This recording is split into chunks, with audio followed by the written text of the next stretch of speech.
Hi and welcome to our channel Mystique Studio of Arts.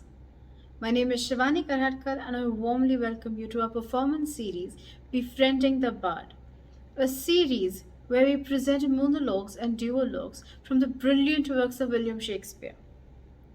For the past few weeks, we have been experiencing beautiful pieces from Julius Caesar, a historical tragedy by William Shakespeare.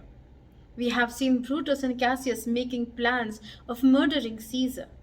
We have seen Portia, Brutus's wife, try to ask him what is wrong. We have seen Brutus's monologue after he had murdered Caesar. And now we come to one of the most iconic speeches from the play. The speech by Mark Antony. Friends, Romans, countrymen.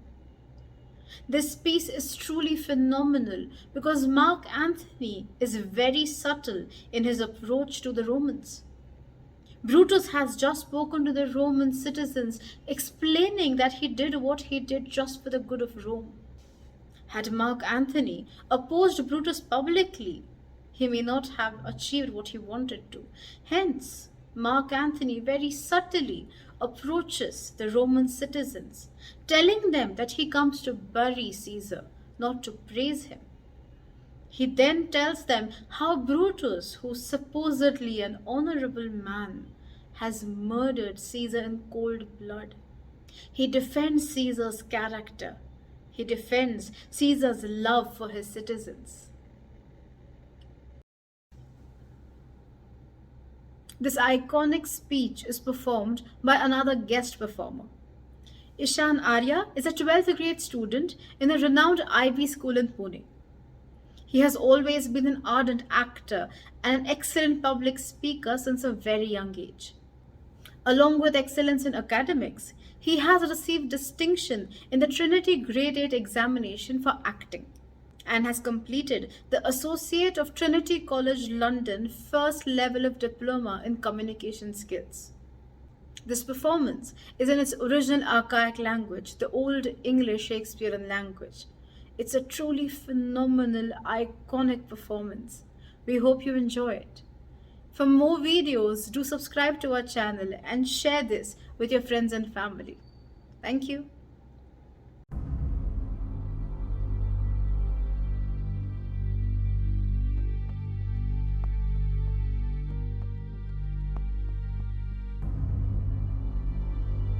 Friends, Romans, countrymen, lend me your ears. I come to bury Caesar, not to praise him. The evil that men do lives after them. The good is oft interred with their bones. So let it be with Caesar. The noble Brutus hath told you Caesar was ambitious. If it was so, it was a grievous fault, and grievously had Caesar answered it. Here, under leave of Brutus and the rest, for Brutus is an honourable man. So are they all honourable men. Come I to speak in Caesar's funeral. He was my friend, faithful, just to me. But Brutus says he was ambitious, and Brutus is an honourable man. He had brought many captives home to Rome, whose ransoms did the general coffers fill. Did this in Caesar seem ambitious? When the poor hath cried, Caesar hath wept. Ambition should be made of sterner stuff, yet Brutus says he was ambitious, and Brutus is an honourable man. You all did see on the Lupercan, when I thrice presented him a kingly crown, which he did thrice refuse. Was this ambition? But Brutus says he was ambitious, and sure he is an honourable man. I do not speak to disprove what Brutus spoke, but here I am to speak what I do know. You all did love him once, not without cause. What cause withholds you then to mourn for him? O judgment, thou art fled to brutish beasts, and men have lost their reason. Bear with me.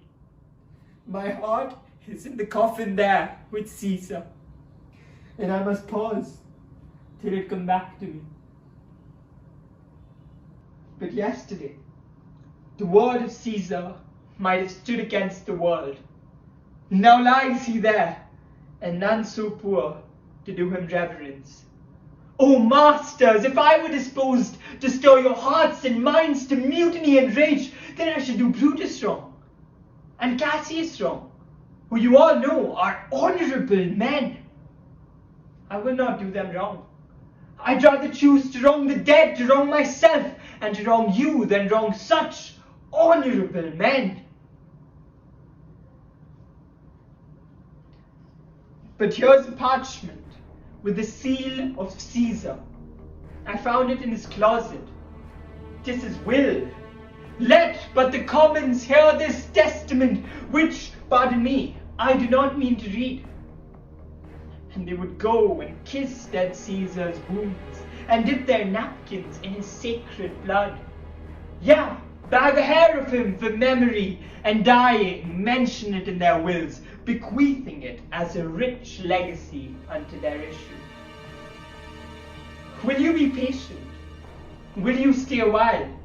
I have overshot myself to tell you of it, but I fear I will wrong the honourable men whose daggers have stabbed Caesar. I do fear it.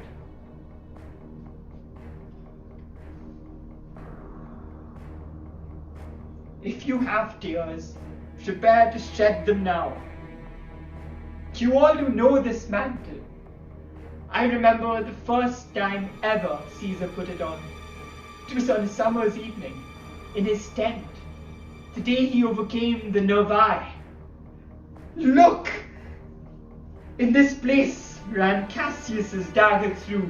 See what a rent the envious Casca made.